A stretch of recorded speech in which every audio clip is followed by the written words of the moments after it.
दोस्तों, एक गुरु जो कि आयुर्वेद के बहुत बड़े ज्ञाता थे, वह अपने शिष्य को उपदेश देते हुए पूछते हैं कि बच्चों, क्या आपको पता है कि हमें हमारे शरीर में जमी गंदगी को बाहर निकालना कितना जरूरी है। आज हम इसी बारे में चर्चा करेंगे कि अधिकांश लोग तो अपने शरीर को अंदर से साफ ही नहीं करते। तो आज इसी के बारे में महत्वपूर्ण शिक्षाएं मैं आप सभी को देने वाला हूं। यदि आप स्वस्थ रहना चाहते हैं, बिना रोगों के जीवन जीना चाहते हैं, तो आपको अपने शरीर की अंदर से साफ करना बेहद जरूरी हो जाता है। फिर एक शिष्य वहां से उठकर गुरुदेव से पूछता है कि गुरुजी, आप हमें शरीर को साफ रखने के लिए क्या क्या वह प्रक्रिया है, क्या वह नियम है, वह बताइए। और शरीर को अंदर से साफ रखने से इनके क्या क्या फायदे हैं और ना रखने पर क्या क्या नुकसान हो सकते हैं, किन किन बीमारियों का हमें सामना करना पड़ सकता है, वह भी आप हमें विस्तार में कृपया बताएं। शिष्य के प्रश्नों को सुनकर गुरुदेव हल्के से मुस्कुराते हैं और कहते हैं कि बच्चों, सबसे पहले तो आपको यह समझना है आपके शरीर में गंदगी जमती कैसे है और इसके वजह से अनेकों रोग लग सकते हैं। तो कौन कौन सी बीमारियां हो सकती हैं उसके बारे में हम जानेंगे। फिर जानेंगे कि हम अपने शरीर के भीतर की गंदगी को साफ कैसे करें, शरीर को अंदर से साफ और स्वस्थ कैसे रखें। तो सबसे पहले तो यह जानना जरूरी है, जब आप कुछ खाते हैं तो उसका बॉडी में जाके होता क्या है। तो वह खाना आपके पेट में जाता है, जहां पे वह टूटता है, फिर आपकी आंतों में जाता है, फिर आखिर में वह वेस्ट बनकर शरीर के बाहर निकल आता है। तो यहां पर समझने की बात यह है कि आपको क्या लगता है कि हर खाने को इस प्रक्रिया से गुजरने में सेम समय लगता है? तो इसका जवाब है नहीं। फलों को गुजरने में लगते हैं लगभग 3 घंटे, 1 घंटा आपकी पेट में, 1 घंटा स्मॉल इंटेस्टाइन में और 1 घंटा लार्ज इंटेस्टाइन में, और वहीं पर सब्जियों को लगते हैं लगभग 6 घंटे। क्या आप जानते हैं कि अनाज जैसे कि रोटी, चावल, दालों आदि को कितना टाइम लगता है? लगभग इस प्रोसेस में 18 घंटे लग जाते हैं। इसे पचने में, शरीर से बाहर निकलने में 18 घंटे लग जाते हैं। लेकिन यहां पर आपको समझना यह है कि जिस खाने में पानी जितना कम होता है, उसको शरीर से बाहर निकलने में उतना ही ज्यादा समय लगता है। अब अन्न को पाचन होने में लगते हैं 18 घंटे, लेकिन हम में से अधिकांश लोग तो दिन में 3-3 बार, 4-4 बार अन्न खा रहे हैं। इसका मतलब पहले वाला अन्न हमारे शरीर में पचा नहीं, बाहर निकला नहीं, उस पर हम और अन्न डाल दिए और फिर प्राकृतिक रूप से पहले वाला खाना जो है वो हमारे शरीर से बकार के रूप में नहीं निकल पाता। अंदर ही अंदर वह सड़ने लगता है, उसमें वायरस, फंगस और कीड़े पैदा होने लगता है।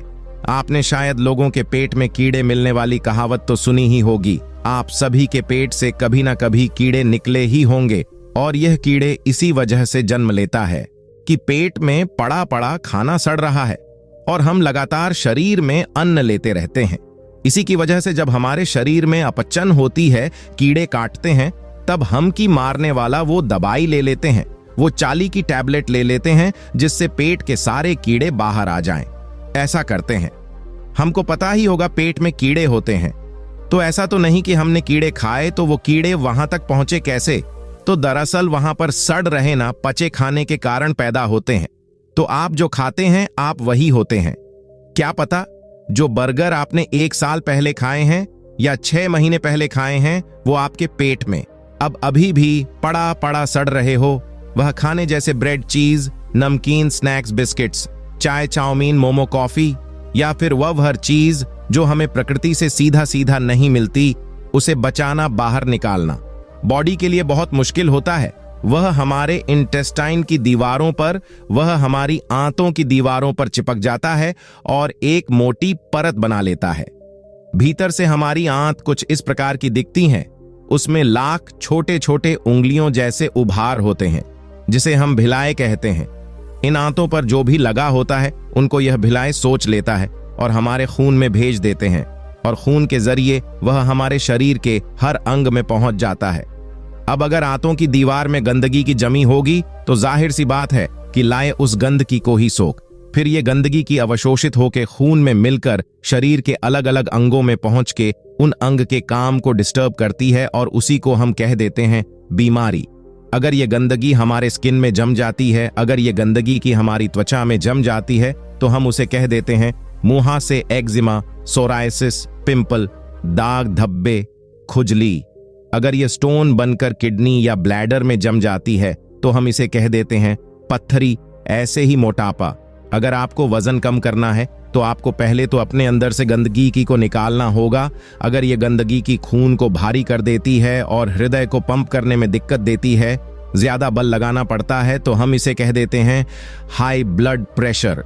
अगर ये ओवरीज में गांठ या सिस्ट बनकर जम जाती है तो हम इसे कह देते हैं पीसीओडी, मेंस्ट्रुअल डिसऑर्डर। अगर ये इंटेस्टाइन में जम जाता है तो हम इसे कह देते हैं कब्ज। कब्ज सभी बीमारियों की जड़ है। अगर यह हमारे श्वास नली में जम जाती है तब हम इसे कह देते हैं अस्थमा।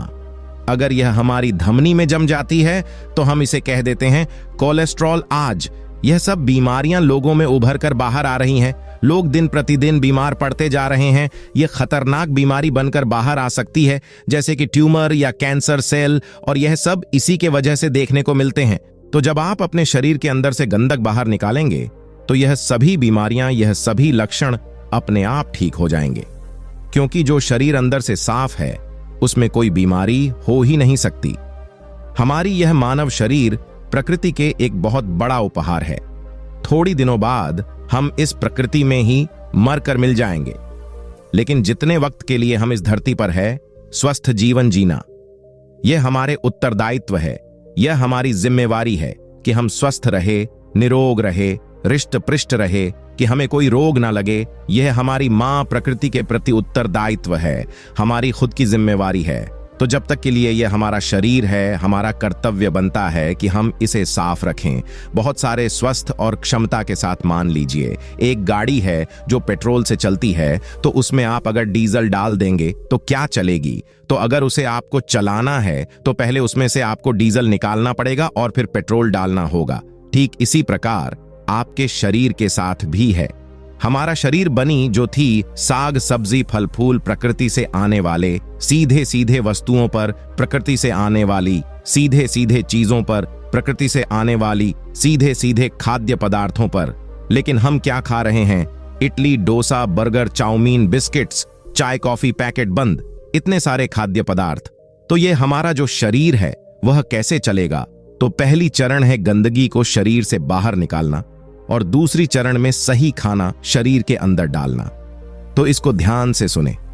पहले आपको क्या करना है? पहली चीज जो आप सभी को शुरू करनी है वह है 16 घंटे उपवास। अब ये उपवास का नाम सुनकर आप डर मत जाना।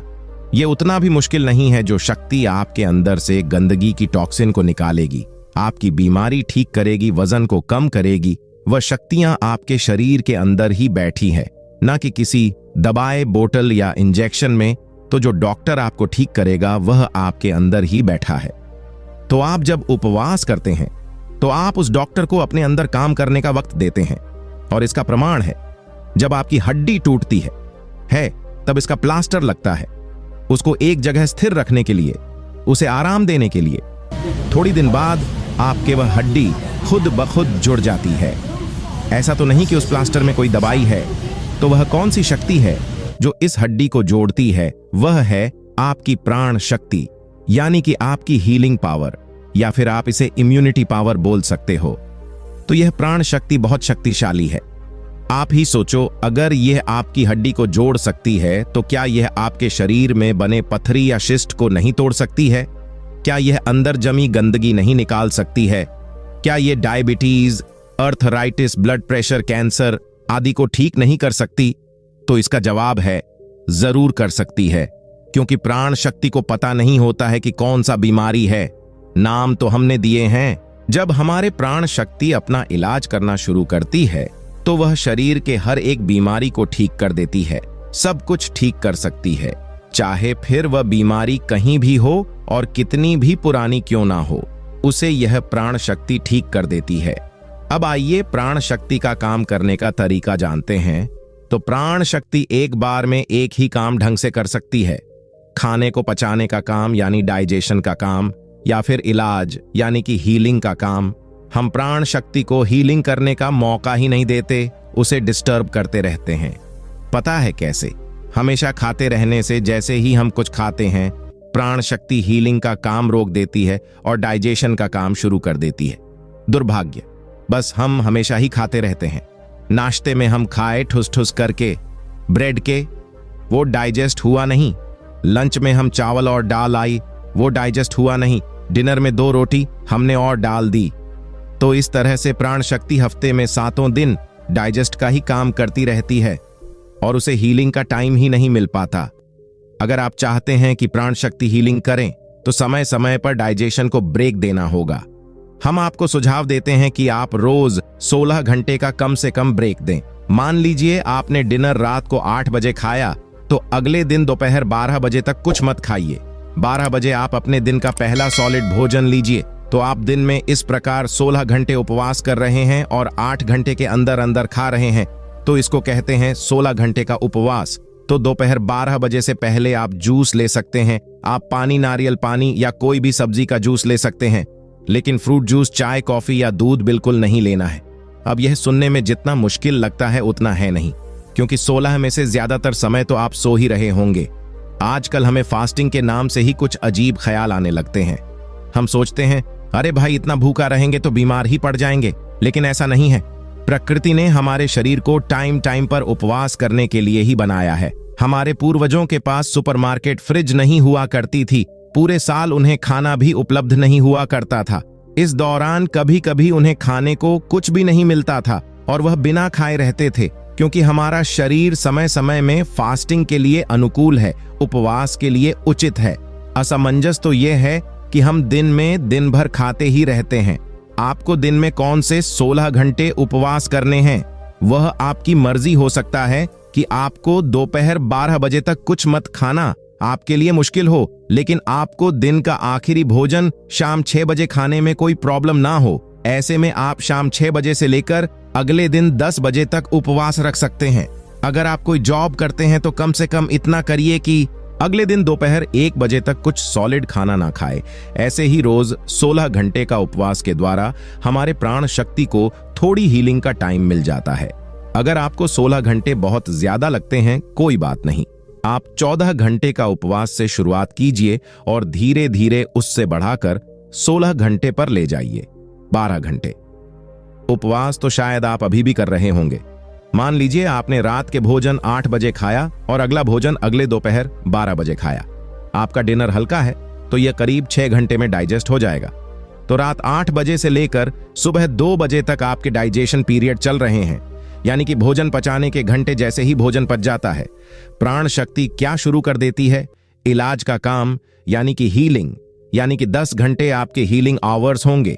इस दौरान आपकी प्राण शक्ति टिश्यूज को रिपेयर करती है, स्किन से पुराने दाग धब्बे को दूर करती है, डेड सेल को बदलती है, स्टोन यानी कि पथरी को निकालती है, फैट को घटा है, सिस्ट फाइब्राइजर कर हार्मोन को निकालती है, आंतों में जमी सभी गंदक को हटाती है, एल्विस में से म्यूकस को साफ करती है, धमनी में से कोलेस्ट्रॉल को निकालती है।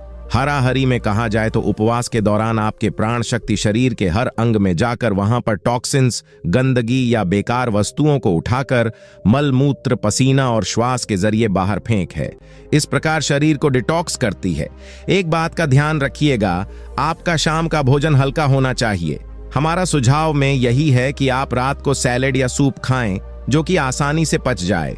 अगर आप कुछ भारी भरकम खाते हैं, भारी अनाज ले लेते हैं जिससे कि रोटी, चावल या दाल, तो उसको बचने में अधिक समय लग जाएगा और जो हमारे अंदर है प्राण शक्ति, उसको हीलिंग आवर्स नहीं मिलेंगे, शरीर को इलाज करने के समय नहीं मिलेंगे। हम आपको यह भोजन नियम सुझाव करते हैं। सुबह उठने के थोड़ी देर बाद जूस लीजिए, जैसे कि नारियल पानी या सबसे अच्छा सफेद पेठे का जूस, ये नहीं हो तो किसी सब्जी का जूस पी लें। फिर 2 घंटे के बाद नाश्ते में एक बड़ी प्लेट में किसी भी मौसम के फल लीजिए। फिर लंच में, दोपहर के खाना में आप अन्न ले सकते, किसी भी सब्जी या सात्विक रोटी ले सकते हैं। ध्यान रखें, अन्न कम से कम लेना है और सब्जी ज्यादा। और डिनर में आप शाम के भोजन में आप सात्विक सलाद या सात्विक जूस ले लीजिए। बीच में भूख लगे तो नारियल पानी या फिर कच्चे नारियल की कीड़ी लें। और साथ ही साथ एक बात का ध्यान रखना, कभी अधिक भोजन नहीं लेना, ओवरईटिंग नहीं, ठीक है? ये मत सोचिए कि मैं तो हेल्दी खा रहा हूं तो कितना भी खा सकता हूं। खाना खाकर उठने से पहले पेट में थोड़ी जगह खाली हमेशा रखना। आपकी बीमारी कितनी जल्दी ठीक होती है यह इस पर निर्भर करता है कि आप बॉडी को कितने हीलिंग आवर्स देते हो। अगर आप रोज 16 घंटे उपवास कर रहे हैं तो इस हिसाब से हफ्ते में आपने दे दिए 112 घंटे, 1 महीने में आपने करीब दे दिया 450 हीलिंग आवर्स, 3 महीने में 1500 हीलिंग आवर्स और 1500 हीलिंग आवर्स में सभी बीमारियां, diabetes, cholesterol, PCOD, stone, high blood pressure आदि सभी जड़ से ठीक हो सकती है। अगर आपकी एज कम है तो इससे भी ज्यादा कम समय लगेगा। बस बैलेंस डाइट को, सात्विक भोजन को पालन करना मत भूलिए। उपवास भी उतनी ही जरूरी है जितना कि खाना खाना जरूरी है। और आपको जानकर हैरानी होगा, ये एकदम चौंकाने वाला बात है। और आपको जानकर हैरानी होगा, ये एकदम चौंका देने वाला चीज है कि हमें दुनिया के हर धर्म में उपवास करना सिखाते हैं, चाहे वो एकादशी हो, रोजा हो या गुड फ्राइडे हो। और यहाँ तक कि आयुर्वेद में भी लिखा है उपवास के नियमों को पालन करना चाहिए। और यह शिक्षाएं घर घर में पहुंचने चाहिए। लोग जागृत होंगे तभी स्वस्थ रहेंगे। ये कहानी आपको कैसी लगी हमें कमेंट बॉक्स में कमेंट करके जरूर बताएं। और इस वीडियो को लाइक भी जरूर करें और साथ ही इस वीडियो को अपने दोस्तों के साथ जरूर शेयर करें ताकि उन्हें भी इस कहानी से कुछ सीखने को मिल सके। इस वीडियो में बस इतना ही, मिलते हैं अगली वीडियो में।